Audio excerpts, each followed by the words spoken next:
folder. When I touch file, it touches file notices. Yeah. It is like.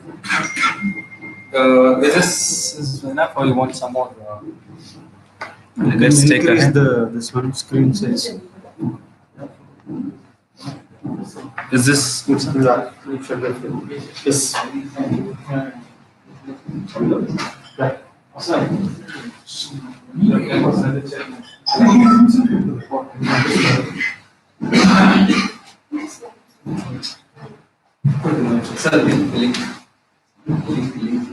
Liquid.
Link now eliminate our phone list. Go to Fiverr is locked up.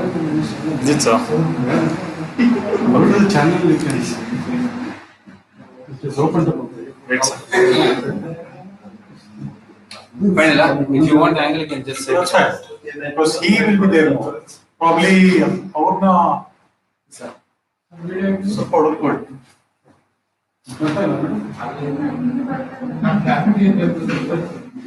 You are also live streaming this on YouTube. Oh, okay. It's live stream. Yeah. So what's it?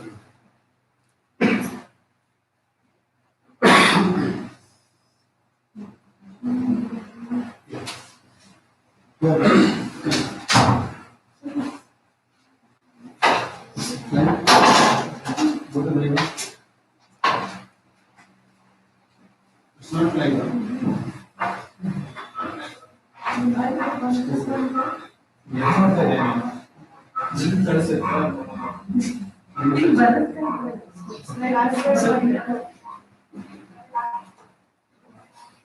Good afternoon, everyone, and welcome to all the Filmo community members. There has been multiple events that we are engaging everyone with, and you would have heard and you would have read a lot of details of the kind of events that we have organized in the last few weeks. One of them has been robotics for kids, on travel, and it has been on pastry making and various other initiatives that we have taken. And today we welcome you for a discussion on international volunteering. This will be taken through by Mr. Rohan D'Souza from FSL India. Welcome on board, and it would be a pleasure to have you speak to us and listen to the kind of interesting projects that FSL has to offer, and also introduce us to kind of what exactly volunteering is about. You know, what happens is most of the times we would have heard, okay, you do volunteering. So the common perception about volunteering is, hey, like, okay, I would want to volunteer for some SARS in school, right? Or it could be NSS kind of a volunteering. And our exposure there is pretty limited. We do not know what more that entails here when we talk about international volunteering. So that actually kind of we are pretty inquisitive. We are very curious as to know what it is, because we know when you say volunteering, it would be for one particular initiative. For me particularly, I don't know what happens is volunteering. Okay, there is an event that is being organized in a government kind of a thing, or it could be some NGO kind of volunteering, and this would be for blood bank, that kind of event, and you need some volunteers. Or it would be small events where you need some volunteers, people come together, and then you roll out the program. So beyond which our exposure is pretty limited. So that is where, like, we felt that FSL would be a good fit for the FinMo community, and it's really awesome to have you here.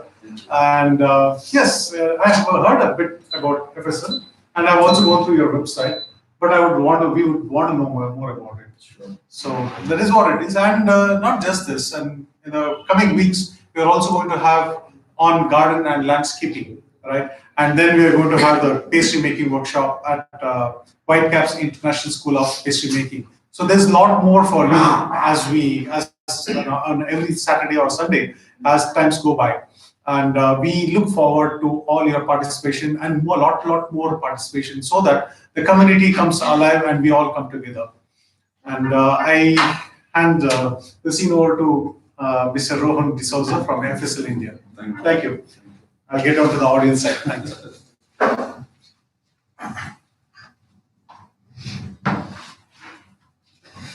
All right. Good evening, everyone, and thank you for joining our viewers online also. And firstly, my thanks to FinMo for giving us this opportunity. Much obliged.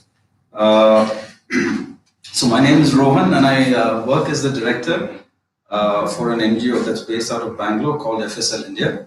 We field services and intercultural learning. More about us later during the program. But first, let's get through the agenda for today.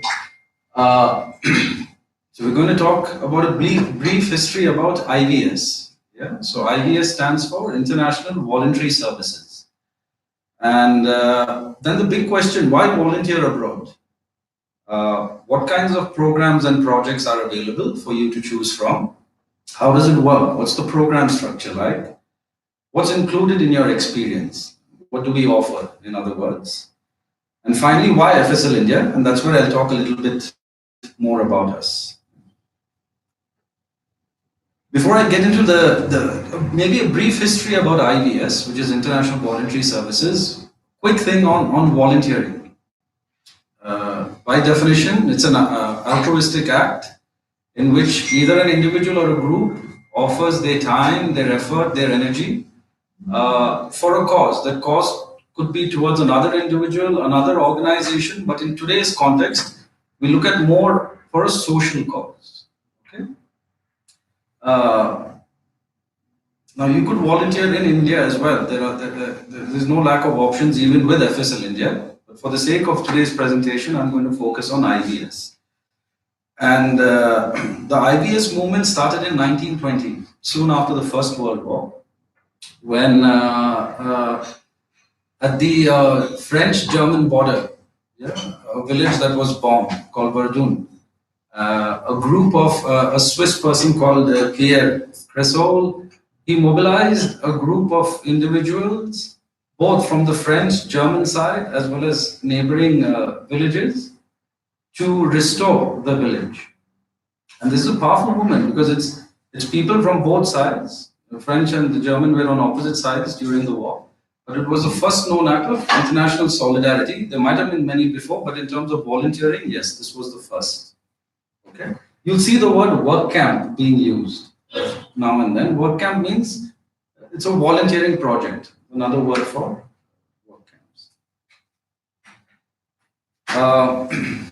So the purpose of, I'm just going to walk you through the history of IVS, because since 1920, what IVS represented and how it has kind of transitioned over time and what it is today. That's the hope of, that's what I would like you to grasp through this history. In 1931, there was still the concept of work camps, but it took other connotations. Yeah, so it moved into community development aid, and humanitarian help. By 1947, which is after the Second World War, there were 46 work camps organized in 9 countries. And since it was soon after the Second World War, largely they were on war, conflict, and restoration. And in 1948, there was something called the Paris Conference at UNESCO, and they formed this body called the CCIVS. Okay. Now the IVS is the same; it's International Voluntary Services. CCIBS is a body formed, it's under the umbrella of UNESCO. It stands for Coordinating Committee of International Voluntary Services. It's a network. It's a network comprised of like-minded organizations, just like FSL India, spread across 6 continents. And their main aim is to promote volunteering. But what I'd like to state here is volunteering is just a means to an end. And that end is learning through service. All right? That's finally what volunteering today aims to achieve, is learning through service. Right? This is the photo of the Paris conference. It was in 1948, and we just celebrated. So FSL India is a member of this network. We're one of several members. We have about 176 members spread across 120 countries or something. We have the 70th. We have a general assembly every 2 years. We're all partners from different countries. We meet for 2 days, discuss what's the future of the network, what new programs we can introduce. And that was the 70th. So from 1948, in 2018, we had the 70th General Assembly. It was a big honor for us because This happened in Kundapur. Yeah, FSL India hosted it in Kundapur. Kundapur is just 90 kilometers from Bangalore. And Kundapur, because we have one of our branch offices in Kundapur. And we hosted the 70th General Assembly in India in Kundapur. So a big moment for us also. 1950, it started coming to Asia. So it went to India, Pakistan, and other countries in Asia. Now, what I want to say here is, historically, we also had the culture of volunteering. Through our religious practices, it's been there. During the freedom struggle, Gandhi had a famous quote, right? That the best way to find yourself is to lose yourself in the service of others. Tagore was a big proponent of volunteering. Swami Vivekananda, we have the Ramakrishna Mission, the concept of, we have Kar Sevaks, so many things, even Shramdan, it's always been there with us. But when I say that this is the first IBS work camp, that is a project that was organized in India with volunteers from other countries. So now you can see 1968. So in 1947, when I showed you, we had about 46 work camps. 1968, 20 years later, we have close to 300 work camps organized in 24 countries. Right? So it gradually picked up momentum. Between 1968 and 2005, there were different kinds of volunteering that took place. You had long-term volunteering. That means generally work camps are for a period of 2 to 3 weeks. Yeah, short-term volunteering. And in between, you had long-term volunteering where people come, they work anywhere between a month to a year. But if you look at the post-70s, we had things like in the 21st century, you had the SDGs. Right? SDG stands for Sustainable Development Goals, defined by the UN. So as these goals were introduced by the UN, even volunteering took a turn to align themselves to achieve these goals. Okay, the Sustainable Development Goals are now called MDGs, which is Millennium Development Goals. There are about 17 Millennium Development Goals that have been defined by the UN. And the commitment is to end poverty, yeah, and ensure sustainable development by the year 2030, okay, to ensure that no one is left behind.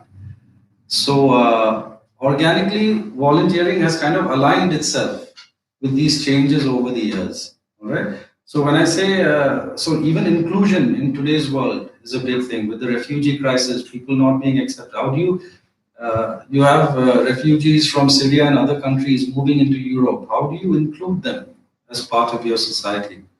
So you can see it took a turn in the 90s and 21st century. You had volunteering geared towards HIV, AIDS prevention, even the Palestine conflict. Fast forward to 2018. These numbers that you see on the board are just relevant to the CCIBS network. This is one of many networks that I'm talking about. But I speak of CCIBS because we are a member of that network. So today, the CCIBS network comprises of 125 countries, 174 organizations. We organize about 3,500 plus work camps every year. in these different countries. That's just the short-term program. And then you have the long-term programs as well. So there's a whole slew of projects that you can choose from. And we exchange about 60,000 plus volunteers. Right? So how it works is we exchange volunteers among partners in the network. So you see how it started from something during the World War to now aligning itself with the SDGs and MDGs. So I just spoke about one network, and that's CC Ideas. But FSL India is a member of 6 such networks. And each network is unique in what it has to offer. There's another one called the Alliance. There's the NVDA, which is the Network for Voluntary Development in Asia. Another network that we're a member of is called Sentio. There's EIL. And the rest are not networks, actually. They are programs offered by different governments, the European Union, etc. But what I want you to take from this is, we are members of 6 networks. Excuse me. And each network is unique in what it has to offer. But the core of it remains the same. It's learning through service. And volunteering is just a means. All right, so now the big question, yeah? Why volunteer abroad? The obvious is you develop skills. There are soft skills, there are social, interpersonal, relationship skills. You could even go beyond. There are even vocational skills. You could volunteer and study something related to art, music in another country as well. You also gain experience, yeah, which improves your career prospects. So professional growth. There's also personal growth. Yeah? And learning happens when you break out of your comfort zone, right? So you could live in a very sheltered environment, but it doesn't push you, it doesn't give you that nudge to kind of reach out. You also build confidence, you expand your network, you meet new people, and you also gain new perspectives. And volunteering, as it is for a social cause largely. So it's also making a difference, making a difference in society, contributing to a social cause. It's the first part of it. The second part, and this is how it has changed over the years. So in today's world, there are some statistics. One that I came across which says 65% of primary school students will work in jobs that do not even exist today. Right? So what it tells you is we live in a rapidly changing world. Technology, when I did my engineering, what I studied is pretty much not completely irrelevant, yeah, but a lot has changed since then. And the change of pace is only going to be faster as we grow. So the UN has identified certain, they call it global competencies, okay, that are required for youth to live and work better in today's globalized, interconnected world. World is shrinking. You have people now, we travel like never before. Right? You have people working in different countries, the environment is becoming very multicultural, which also means that the skills required by people graduating from college are vastly different from what it was years ago. So what are those global competencies? There are 2 videos that I'd like to show you. But see, there are global competencies like critical thinking, problem solving, analytical reasoning, creativity, teamwork, collaboration, flexibility, which is one of the key things in the future. What you study in school is going to change rapidly within 10 years. So your ability to adapt to the changing requirements is key. Another big thing that comes under global competences, emotional intelligence, or what we know as empathy. Right? If you talk to a lot of corporate companies today, a lot of them will tell you that a key attribute that they look for in leaders and managers is empathy. All right? And these are qualities that you can build not only through volunteering, but through studying abroad, by taking up internships abroad. There's a little video that I'd like you to see. It will talk to you a little bit about global competencies, and I think that that's important because that's where volunteering is heading towards there. Or all these youth exchange programs that take place abroad is largely aligned towards this. There's a little thing about global competence.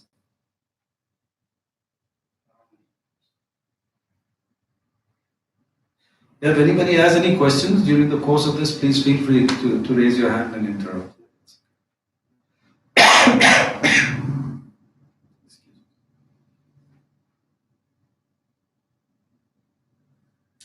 Something on the volume. The volume is.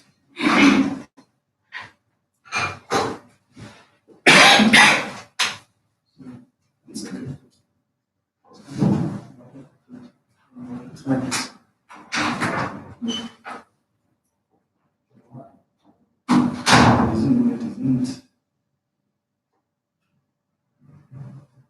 Yes, please.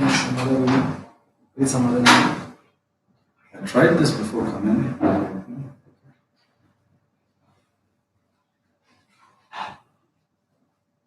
What is it actually?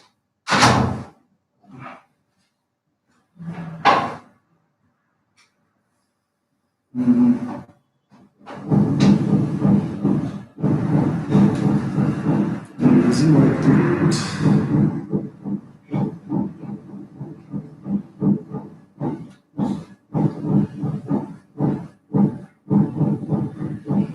Sure, it's not the volume on the TV, right? Yeah. It's not volume. Just It's connected. Yeah, it's connected. You can see the symbol also over there. Should anything be on in my laptop? Your laptop? See it? Yeah. It's already on.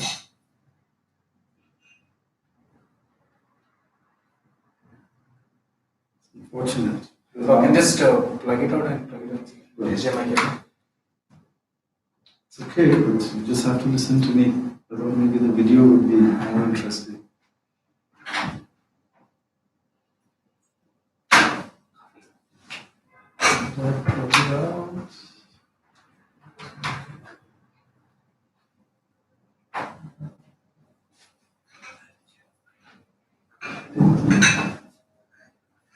Alright, it's not going to play, so should I just ignore it? Sorry? Should I just ignore it? Alright. Play directly from you.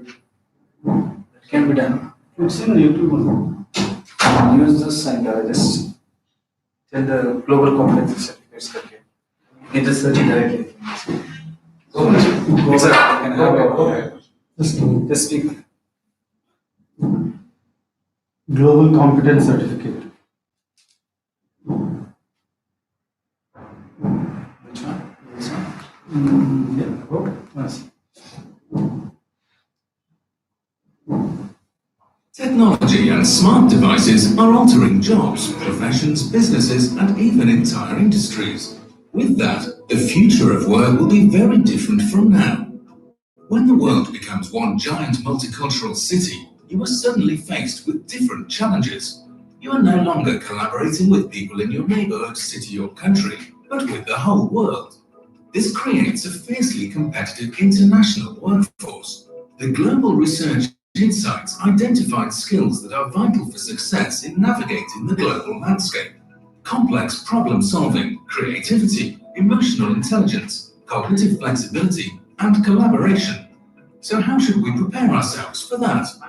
When you operate in multicultural settings, you need a set of skills called the global competence. Global competence helps you acquire skills for the future work by giving you the tools to navigate the phenomenon of change. These tools help you see things in multiple perspectives, which encourages you to train your creative problem-solving skills and cognitive flexibility. It prepares you to be resilient to change through exposure and implementation of intercultural theories. To develop these skills, you will need to expose yourselves to situations such as 1. Diverse multicultural environments. 2. An experience abroad through studying, interning, or volunteering abroad. 3. Reflective training in global competence. You are on your way to becoming a globally competent individual who, 1. Appreciates differences. 2. Can see issues from multiple perspectives. 3. Possesses a critical and comparative thinking. 4. Are adaptable in ambiguity and change. 5. Are accustomed to solve problems using creative solutions. As intercultural experts, AFS Intercultural and Sentio Global Education. Yeah, so that's what I was talking about, right? So you see what they are saying, that as time goes by, we're going to live in this hugely multicultural, diverse, fastly changing environment. And the skills that he listed out there are the ones that's going to be critical for our youth to live and work better. So the network that you see, Sentio, that's another network that we are a member of. And they are experts in this whole thing of global competency. What they also offer you, if you do a program abroad, they also give you a certification in global competencies. All right? It's an online course. You don't have to attend. You don't have to go to a class. You can do it from home remotely. You'll have people from across the globe. So like a chat, you share views. There's online and offline readings. There's discussions that happen. It's not very cumbersome. It's very lightweight.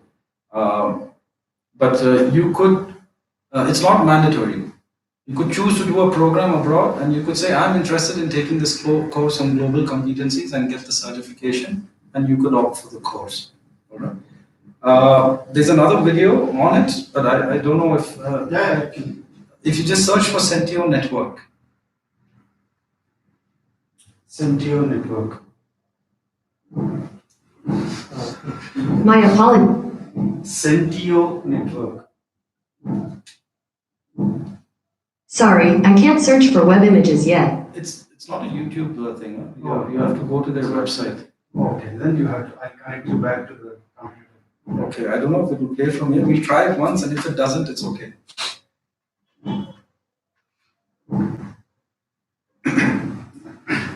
The screen is on, you can try. If for some reason it's not, just leave it. If I'm doing something wrong. If the laptop was sleep in sleep mode, you will have to. Laptop was in? Sleep mode. Before you start, I think the laptop was in a sleep mode, right? No, I'll shut it off. It's okay, but we'll just leave it. It talks about pretty much the same thing. But it also talks about how the whole certification works. But like I said, it's a mixture of online and offline courses, discussions, and yeah, that's pretty much it. Any questions so far? It's okay? We will have many more questions as we progress, I'm sure. Good. So we were talking about this, why volunteer abroad? So you could see the video also spoke about intercultural skills and awareness. And this intercultural means between cultures, right? So this cross-cultural awareness, this sensitivity is very important when you work in a multicultural environment. Yeah? You have multinational companies working in India. You're working with people in different countries. So this sensitivity and awareness is very critical for youth. Of course, volunteering also gives you a sense of purpose and accomplishment. It improves your self-esteem. And I can keep repeating about this. Don't undermine its importance of empathy, compassion for others. And it also has an effect in the workplace. What are the different kinds of programs we offer? Start with volunteering, and I've listed there are different kinds of volunteering, and I could probably fill this whole page with it, but I've just listed a few. You have education, you have environment. You could volunteer on gender issues, on conservation, community development, sustainability, social entrepreneurship, even sports, youth leadership, cultural exploration. There's a whole slew of opportunities that you have. Similar to volunteering, you also have internships. We have internships in marketing and communication, management, engineering, conservation, health, sustainability. The third program that's on offer is the academic year program. It's open for 14 plus teenagers who want to go and study abroad in another country for a year. Right? So all the programs that you see here have the option of you living with a local host family. And what that does is it also promotes or facilitates that whole intercultural exchange. It's not only for you, it's also for the host family. You also get language courses while you do this academic year abroad. So we've had students from Germany who've come to Bangalore and have studied for a year in a school, 9th and 10th grade. We've also sent students from India abroad for a year. And there was this German volunteer, he appeared in Kannada channel, which is the Puneet Rajkumar function. This was in 2017. Yeah. He also sang a Kannada song, and so that's a kind of. This is Karolpati. No, not Karolpati. This was, it was in Colors.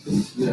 But we have videos of our volunteers who've come here for a year, and at the end of 8 months, they're able to read a Kannada newspaper. And they read quite fluently. And they even speak, we give them Kannada language classes. Either somebody from the host family spends an hour with them, teaches them, we give them books. Now you have apps also that are available. But they put in the effort to learn a language. 18, 19, 20-year-olds, these are the ones. And it's something to appreciate, right? Because they're not thinking, what do I do with this language once I go back to Germany? The thing is more about trying to integrate into a culture while you're here. We also have group programs. When I say group, so you could either apply as an individual, but what we are also offering now, we're trying to reach out to schools, colleges, and universities and send like groups of students, so like 15, 20 students. And it's like plug and play. You can say, I want to send students for anywhere between 5 days to a month. And excuse me, the school could tell us that, could you offer us a program where our students go to Spain, for example, work on a farm, learn about permaculture or organic farming, also are able to visit cultural sites, teach in a school. Yeah, so they could ask us to do various things. We talk to our partners abroad and we could tailor make a program for them. So group programs generally, because it's a group of students, we call it a chaperone. There's somebody from our side that accompanies the group. All our programs look after safety, risk management. I'll talk about that later, those aspects of it. We have programs that are just specific for language.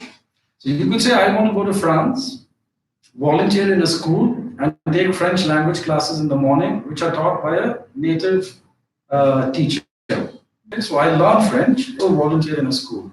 I could do the same in Spain, learning Spanish, okay, or German, or whatever. There are programs that are specifically just for teenagers.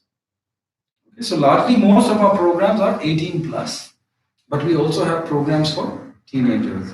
And then even families.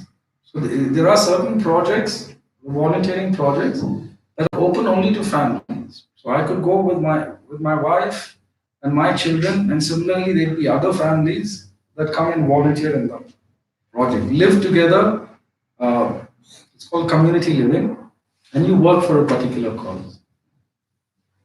So these are the different kinds of programs that are available. Now I've picked up, so at any given, we have more than 100 international partners across the globe in 6 continents.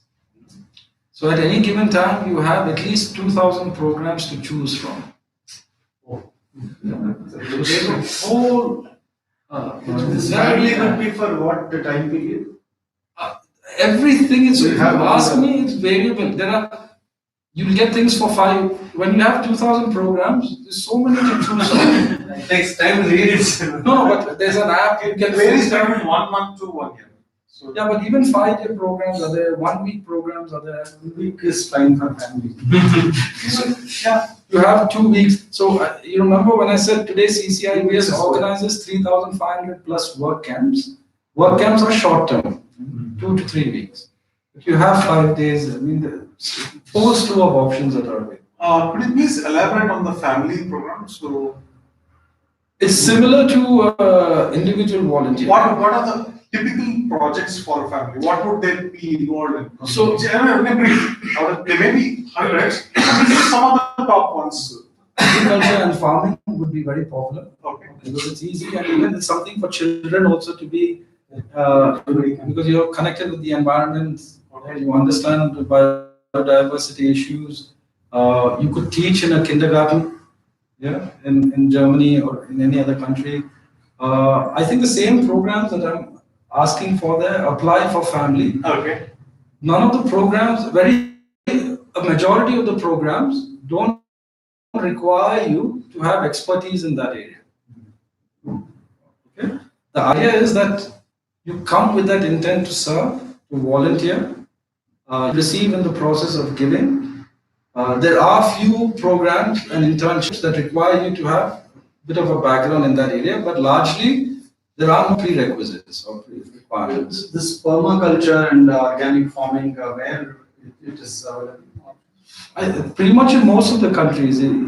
I know Spain because we recently had a boy who's from a corporate company, quit his job, he's gone to Spain for a year.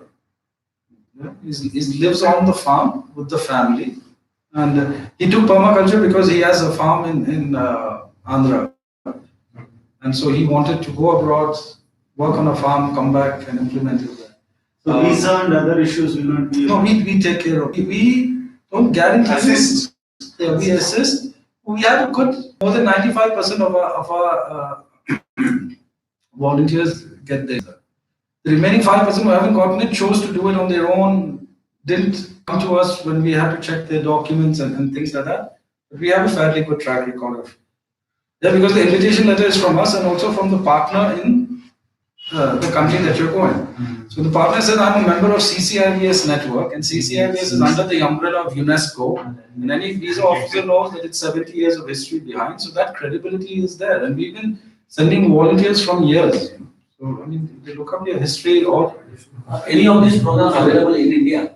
Yeah, we also offer programs in India. See, for us, it's not just that you volunteer abroad. For us, I mean, as a youth organization, we want to promote that spirit of volunteering. Whether you volunteer in India, in your neighborhood, in your community, that's just as good. I'm not saying that you're not a volunteer unless you volunteer. So I'll talk about some of our programs in India also. We run these short-term camps in India. We run them in Dharamshala, Jaipur, Jodhpur, Kundapur. We have a project on sustainable agriculture. Bangalore, Mysore. Cool. Each work camp is for 2 or 3 weeks, and each work camp has a theme. So, for example, in Dharamshala, the theme would be environment. Because of tourism nowadays, you have lots of. The biggest problem is littering, waste management. So we promote a lot of awareness on waste management amongst the local community, school children. We work with local NGOs and other authorities. So for a work camp in Dharamshala, you'd have 10 to 15 volunteers from different countries come together for a period of 2 weeks. One of our staff is always there, who coordinates and organizes the whole camp. You live together, you cook your food together, and then you work towards this particular objective, and all projects are mixed with an element of culture. So when I'll show you some of the projects going forward, and so I just picked 10 random projects, and the idea when I selected them was to show you this wide range that's available. Okay, so here's one where you can do a sea turtle conservation project in Greece. Right? And I listed the top 3 activities that would entail. So you undertake turtle nesting surveys, you monitor nesting sites during nesting season, you educate local, promote awareness on conservation of sea turtles amongst the local community, visitors that come there. So what is it actually, turtle nesting? So even in Kundapur, which you all are familiar with, I don't know how many of you know, but there is a nesting site. When I say nesting site, I mean there's a beach called Marvante. Marvante. And every year, earlier it was between November to March, was the nesting season. The different kinds of turtles, these olive ridley turtles, they would come there to that coast, they would lay their eggs, All right. And so the same nesting site you have in Orissa also. Orissa has a huge nesting, sea turtle nesting. Even in Chennai. Chennai also has. Near Tamil Nadu. Vizag also, I think. Why is it probably? I'm aware of these three. So FSL India works on sea turtle conservation. So earlier what would happen is Like from 2013. sea turtle even before that, maybe 2006. Locals are unaware about sea turtles. So either they would sell the eggs, consume it themselves. Sometimes they fall prey to dogs because you just dug in the ground in a hole, those eggs are there. Birds would come and grow in the nest. So now what we would do is we divided a 60-kilometer stretch of beach into 5 kilometers each, hired like a local contact person, like a fisherman. So anybody in the community finds a nest, they inform that contact person or the fisherman, who in turn informs us. We build a small protective area around the nest. We do door-to-door campaigning to tell people about the need to conserve, protect sea turtles. And again, all this we do with the help of Indian volunteers, but we also have volunteers coming from abroad who sit abroad. It's very similar to that. So when I say nesting sites, is where they come and they lay their eggs. And these turtles come from all over the world. And also, I've been told that if a turtle was born at Marwante, it would come back The same place. after so many years, 30 years or whatever, lay its nest. Alright, so see, you also learn different survey methods and put them in practice. So we call this experiential learning, which is one of FSL India's expertise. Experiential learning is learning by doing. You reflect, and you see how you can practice, put it into practice in your daily life. Here's a community development project in Indonesia. Okay, these are just samples. Where you teach English to local children and youth. Again, setting up a permaculture garden, eco projects. You could be cataloging books in a community library, providing contents for website or social media. And again, all these volunteering things will have some element of culture. Okay, so you could get to learn traditional music, dance, arts and crafts, even cooking. There's language, art and design in Argentina. So you could learn Spanish in Argentina. And at the same, so if your background is in arts, you could support art projects, work with other artists, repair museum buildings, help them develop a marketing and advertising strategy, cataloging, inventorying. So you see there is language, but there is also the volunteer and the culture aspect. Yeah? Oops, why is this like this?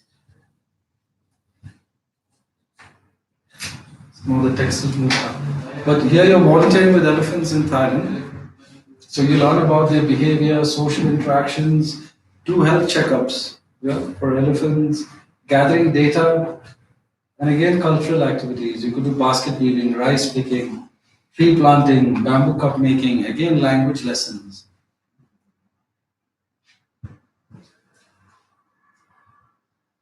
This is a teaching internship in Brazil, where you would offer extracurricular activities in English to school children. So you're doing sports and outdoor activities with these children. You could do arts and handicrafts, various activities related to environment, even cooking. Wildlife expedition in South Africa. So this is kind of visiting reserves, being involved in vital conservation work, predator monitoring of hyenas, leopards, cheetahs, predator distribution and all those things, and also visit different kinds of ranges and parks.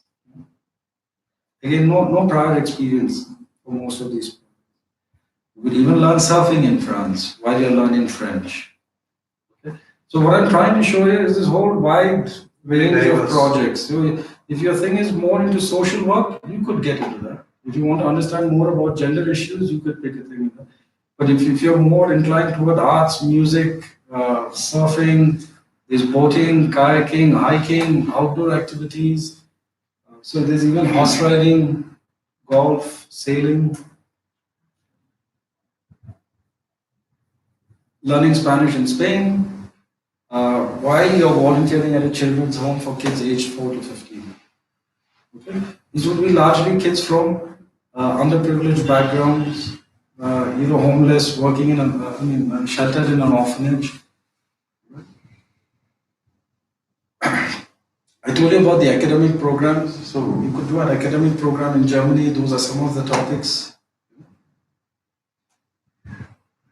So that was just, I picked about 5 to 10 projects. And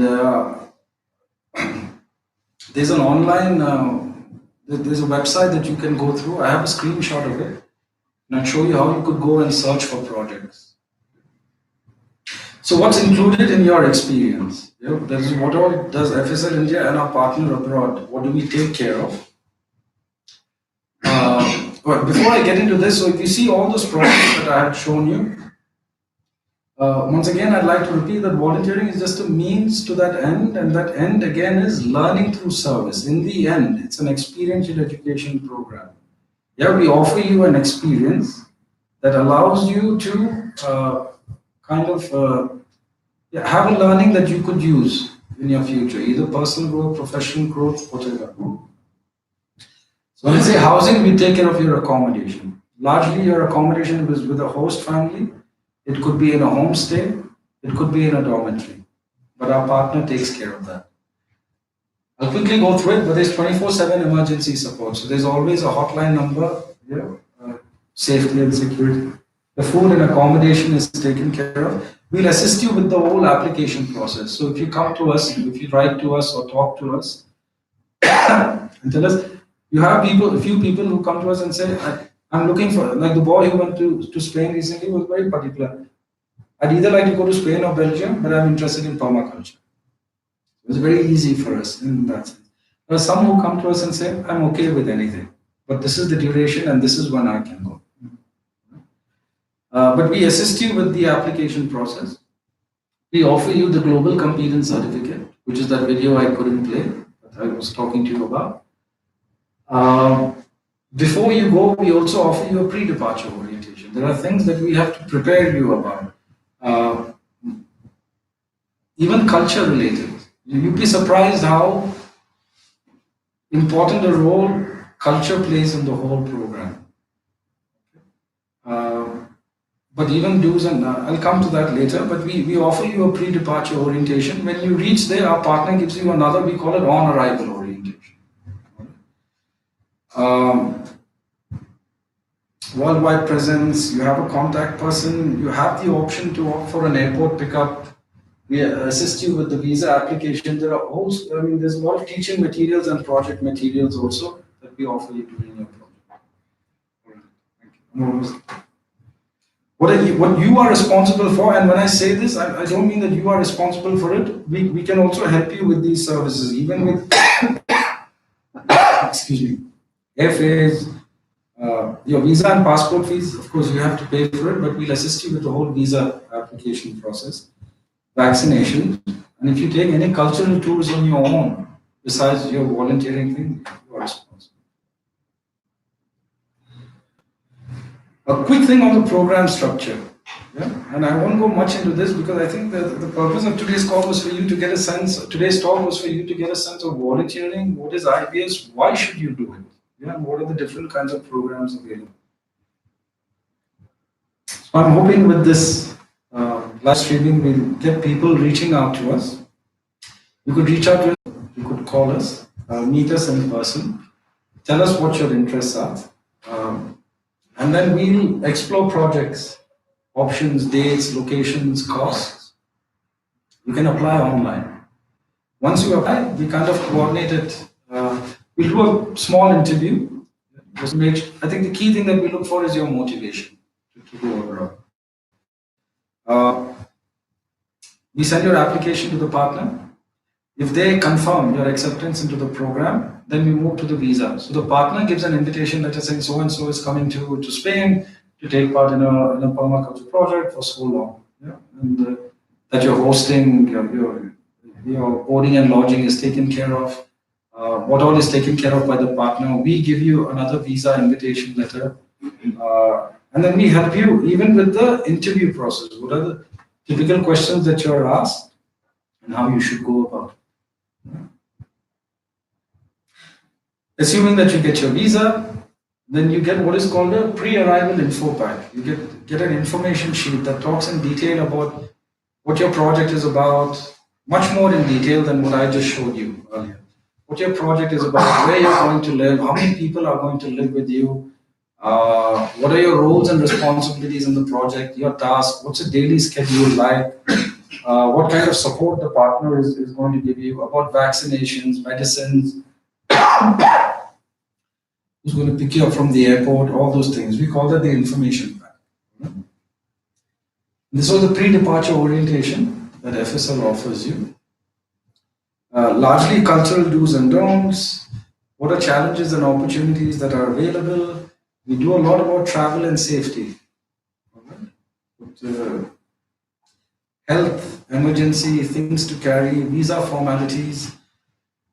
And then your deployment is when you're placed in the project. And when you're placed in the project there, largely it's the partner abroad that supports you. We also keep in contact with you through monthly reports and a monthly call. Once you come back, we have a final evaluation. It's a certification of your program. And then you also join, we call it a chapter network. And as a chapter, you've been through this wonderful experience. What do you do with it? Yeah. So you could be part of our chapters and not only promote our program or promote volunteering abroad through your experience, but you are the best person to help prepare our future participants going abroad. So ideally, the pre-departure orientation should be conducted by people who've gone abroad and come back, because they've been through that experience. There's one tool called Event, and each network has its own tool. Okay, the Alliance network uses Event. Sentio has another tool. It's called Sentio, where you can log in. But I just chose Event because you could go here and say, Country. yeah, you could either specifically pick Argentina, or you could say I'm interested in all of Latin America. You put the dates that you are available, gender, because some projects are only open to males or females, or they'd like to have that balance. If they already have enough males, then they'd like to. Your age, because some projects are again, and then you say the duration, 1 to 3 weeks, 6 to 12 months, 3 to 6 months, several options. What's the type of work? Environment, construction, education, internship, studying abroad, whatever. So when you click, you get a list of options and you could drill down further to read more about it. It will have detailed information. So you could apply to multiple projects also. So you could apply to 3 projects. And once they confirm, you could say, well, I'm only going to take this one. Very similar to applying for higher education. Little bit about FSL, but I've already spoken about it. We have about more than 100 international partners, 6 networks. Our expertise is in cross-cultural and experiential education. A lot of our staff are trained in facilitating that intercultural exchange and experiential education amongst participants. We also have standards, SOPs for risk management, safety, security, emergency and action plans. There are about 30 full-time trained staff. Within India, I think you had asked me about projects in India, right? We partner with more than 200 NGOs, close to 250 NGOs working in different thematic areas across India. We have more than 100 plus host families. So the volunteers that come from abroad, we place them in different host families. We don't have many projects in Bangalore. Excuse me. The simple reason that I think volunteers here want to come. I'm almost done, so thank you. Volunteers here want to come and experience India. I don't think Bangalore is the best example of that. They'd rather be in rural India. So our volunteers even stay in Hunsur, which is further away from Mysore. Kundapur is very popular with volunteers. Chennai, Pondicherry. There are 2 kinds of programs that we have. So one is the short term. The short term, we do it in Coorg. But the long term means volunteers stay for 1 month to 1 year. In the short term projects, you have 15, 20 volunteers living together for 2 weeks, working in a project. In the long term, I have one volunteer working in another NGO, living with a host family for maybe 3 months, up to 1 year. So largely we place long-term volunteers close to where our regional offices are. When I say close, I mean within 3 hours.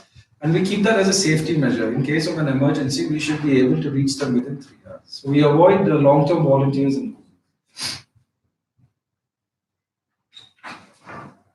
These are some of our projects in India. So this is volunteers from abroad who are teaching in a slum. That's a sea turtle conservation. So what you see on the ground there on the beach is sea turtles. That's in Kundapur. So if you see the photo, there are volunteers working with local fishermen, working with the local community. Then volunteers working in an old age home. So this girl probably would have said, I'm interested in a women empowerment project. See, and for somebody coming, let's say from Germany, women empowerment in Germany is different from here, right? I mean, the whole framework around it, what are the government policies around that, the kind of women empowerment projects that we implement in India. So this girl was working in a garment factory, largely led by women. This is in Kundapur, at our center, in sustainable agriculture. Yeah, that's it. And that's in construction though. So maybe a little bit about that. That happens in a place called Balinahali. It's a tribal community near Hosur. I think about 70 families, tribal families. We started this project, I think, in 2011. Open defecation was very prevalent in that community. So those are students coming from a university in France called HELA. Study architecture. So they come here for 3 months. Okay, maybe a group of 10 to 15 of them. They live together in Hosur. One of our staff is always with them. They teach in a school for half a day. And then for the rest half, they work in building toilets for that community. Our goal is to make that community like 100%, I mean each household to have a toilet. Right now I think they've reached about 60%. They've built close to 40 toilets since 2011. Okay? And the funding from it comes from the volunteer. Because they pay us a fee. We organize and coordinate that project. But a simple act of volunteering from 2011 has given a tribal community in Balinahali 40 toilets. We do lots of infrastructure renovation in schools. Volunteers also promote a lot of awareness on various issues, and because of the language here, so they do it through street plays. It's a very effective medium to promote awareness because you don't talk much, you just mime when you act. That's all. Open to well, thank you for listening. Thank you so much. Thank you. I hope you enjoyed it. Unfortunately, that video didn't play, but that's okay. Any questions that you may have? Any questions that I can answer? Yeah, you talked about projects ranging from 2 days to 5 years.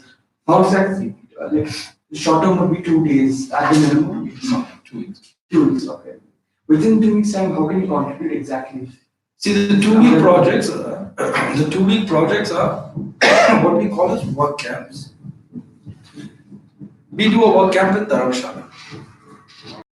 Now, always I could accommodate up to 20 volunteers. Okay?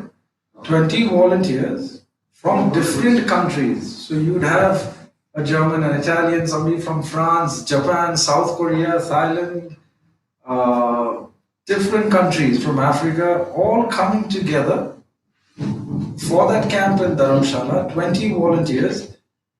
You can easily paint an entire school. I'm not just saying the walls, but something like this, you know. Yeah. Do educational paintings on the wall. A simple act like that for a rundown government school for children to see. There will be a facelift that happens. Yeah, in 2 weeks for children to see. Because I have alphabets painted on the wall, numbers, plus the interaction with volunteers. We've built even like a compound wall, a volleyball court. We make something called a kitchen garden. Kitchen garden is you grow piece of land, vegetables. You don't just grow the garden, but you involve children in it. So now children also are kind of more conscious of where the food comes from, how they look after the plants, they nurture it. And now the vegetables that grow from it, you can use it to supplement your midday meals, right? So even that can help. You'll be surprised how much you can do with 20 volunteers. It's more the will. 2 days is definitely too short, but it's 2 weeks. So normally, for the visa process, I just want to understand what would be the prerequisite for a volunteer. So most of the volunteers, in my assumption, they would be students, majority of them. Very few would be out of college and they would have worked for 3-4 years and then. It's a mixture of both. Yeah. So for a student, what are the prerequisites? Or for a person who's not a student, what are the prerequisites? Generally to understand. They don't differentiate. In terms of income tax, in terms of leadership, financials, how does it work? For this particular thing. It depends on what's the.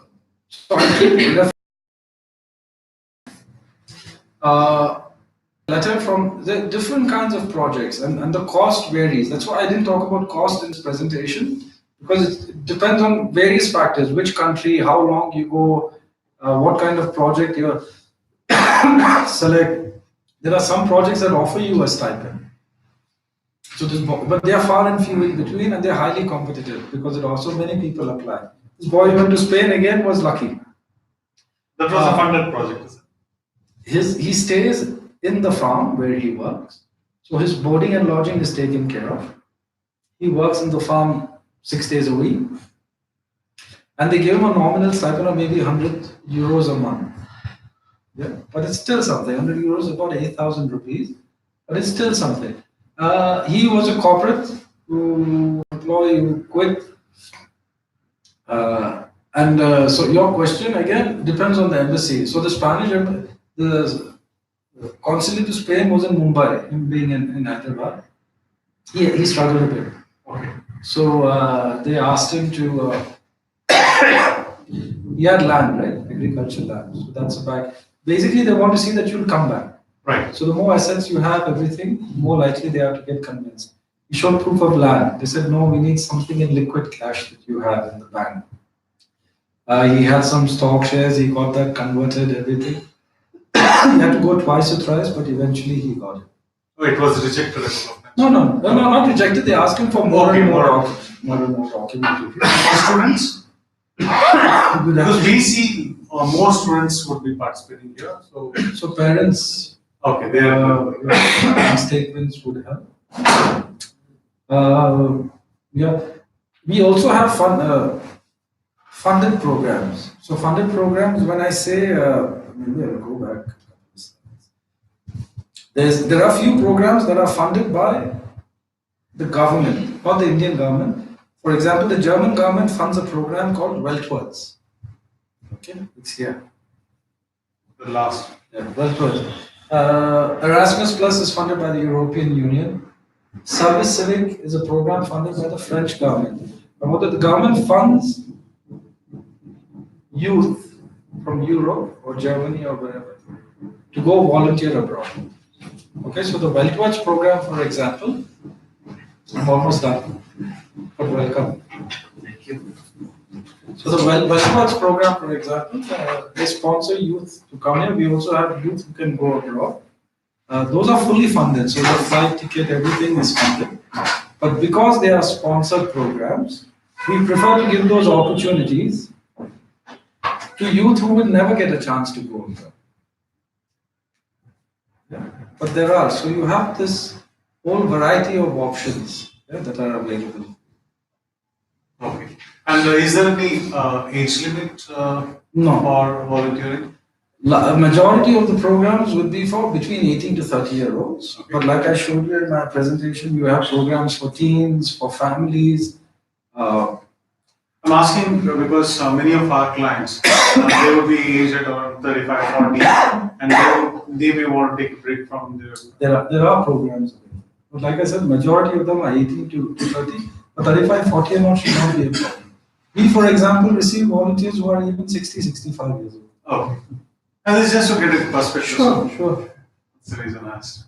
Would you like to add anything? Yeah, but sponsored program has age limit. Yeah. So then I'm not eligible. No, but that's what I told him. The sponsored programs are highly competitive because it's sponsored. And ideally, we'd like to offer it to people who would never get a chance to go abroad. What about the family and the groups which you talked about? Correct.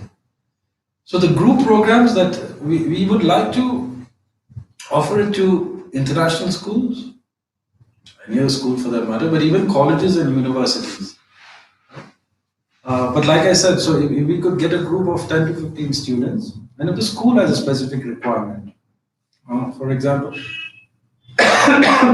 excuse me, the school says we'd like to send children, just like the Hilab students that I spoke about coming here, architecture students, but they're constructing toilets. It could be the school could have a requirement like we want our students to get exposed in a particular language, culture, like I told you, could be organic farming. We want our children to go and teach in a kindergarten school. You could have elements of different things. And we could tailor make that program and design it and offer it. So there's a group of 15, 20 students, they'll all be in one project, same place. Yeah, or you could split them in two and give them two different projects, but that's a requirement from the school side. I mean, I think from all that I presented, the takeaway should be that you have a variety of options to choose from. 2,000 projects at any given time is a lot. And so there's something for everyone. 40-year-olds, families, teens.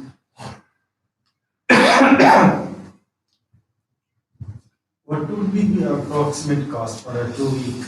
Just to get a perspective, because people think before, it's finance, thinking starts there. A ballpark figure. Just a ballpark. On an average, what? I told you about these networks, right? And I also mentioned that each network is unique in what it offers.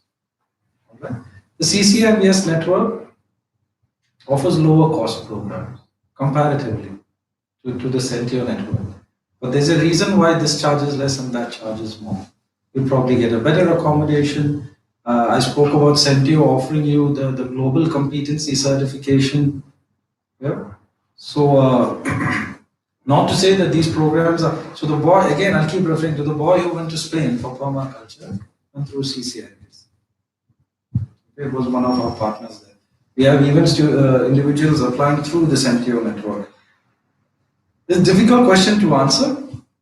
On the lower side, what would the lower side Just the flight charges. Yeah. Most of our camps. Flight and visa. 60% of the work camps are just the flight charge.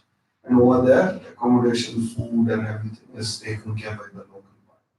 On the higher side, Because the local municipality usually, what do you say? fund. Yeah, funds, finance. And they want cultural integration, so that's why they have some spaces for international volunteers. And on the higher side, it could be in lakhs, depending on the duration also. And the kind of program. Like a wildlife expedition that I showed you in South Africa would definitely be a lot more. Than Of lakhs. Yeah, definitely. Compared to teaching in a kindergarten school. It'd be a lot less. But we can share that. Different. Yeah. So this that's what presentation I said that several options. Being recorded by you. Any more? Rakesh, would you like to add? I also spoke about the volunteering being a means to an end, and that end, I kept stressing it, and that end being learning through service. Yeah, it's all about learning and going through that. We offer you that experience for you to learn from. And use it for both your personal and professional growth. It could be through internships, could be through volunteering, could be through an academic year abroad. Choice is yours. Would you like to add about your experience? And then,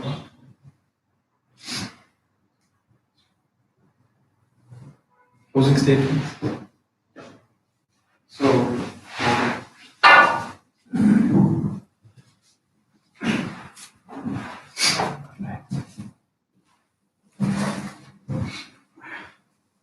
any more questions anybody has? Yeah. Are dates of our own choice? Or you have got specific dates on which these are done, or we can select? See the shorter term, the 2-week work camps, see those usually happen between a fixed date. So if I'm doing a camp, like I told you in Dharamshala, I would say I'm doing one from October, let's say from November 10th to 30th, 20 days, 3-week camp. So that everybody comes on the 10th. On the 10th, you live together, work for that particular objective, and then you disperse on the 30th. It's the same abroad. So like this, you have a calendar of events. Yeah, so I showed you that website where you can. So when you say I'm available between July to September of next year, we'll give you a whole list of projects that start and end between that day. The long-term projects are more flexible. You could come and leave. More flexibility.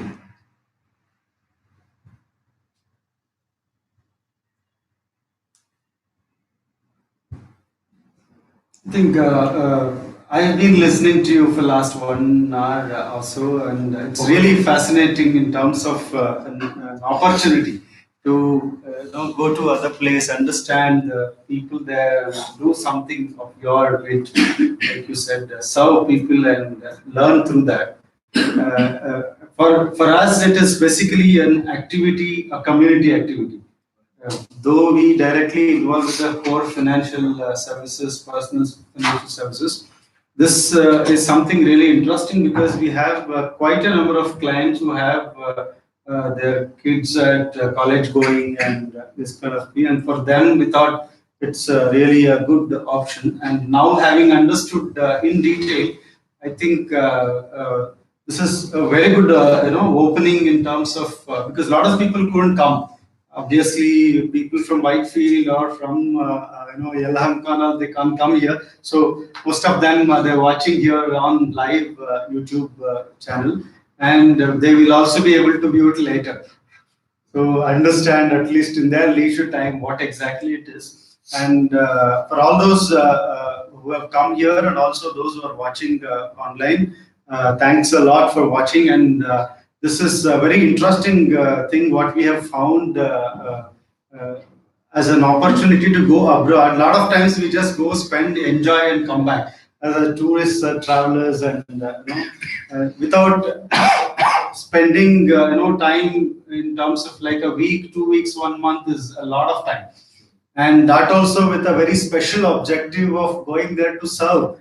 And it's a very special feeling. And especially I just took a dip, just been talking about this for last 1 week with a couple of clients. Morning I was there with somebody and I was talking about it, and they've shown tremendous amount of interest. And there's in fact they're wondering how are you finding all these things.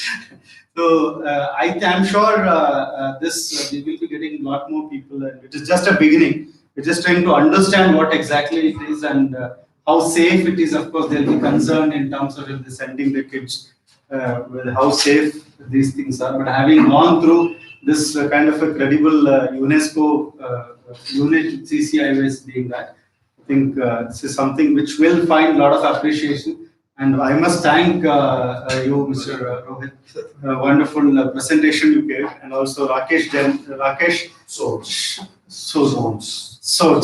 Rakesh is here, both the directors of this FSL India, and thanks for coming here all the way.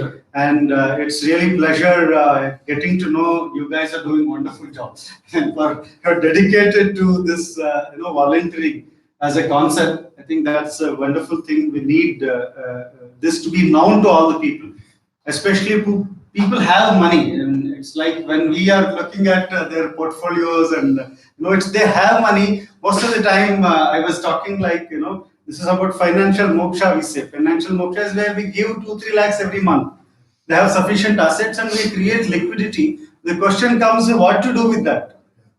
So if I'm not working and sitting at home, I'm getting 3 lakhs. I need something to explore what is that which I can do if I have a spare time. I've done enough work. I just want to do something, extra, give back to the society. That's the whole concept that Finmo stands on. I think it's a perfect match in terms of what you're doing with the volunteering work, and what I feel is we will explore more and we will talk to them when we meet. And since we have the detailed information of the client, we know what their kids are studying, what their interests are, hobbies are. So it's very easy to connect and explain and show various options, more so because we know all of you guys personally. We know that they will be taken care well and there will be a very good attention. Of course, you do it for everybody in that sense. There's also the good feel factor that the directors very well, so they will give that special attention. So that is something very interesting. Thanks a lot for anything you would like to share. No. Okay, he would have covered it. Yeah. Thanks a lot. Thanks for your time. Thanks to all of you those who've been watching. And you can get back to us or directly. We will connect you to them as and when you feel that the options that you are looking at. You can start talking to your kids, and if they're not watching, show this video to them, and you can come back to us to get more details. Thank you. Thanks a lot. Thank you. Thank you. Thank you. Thank you so much.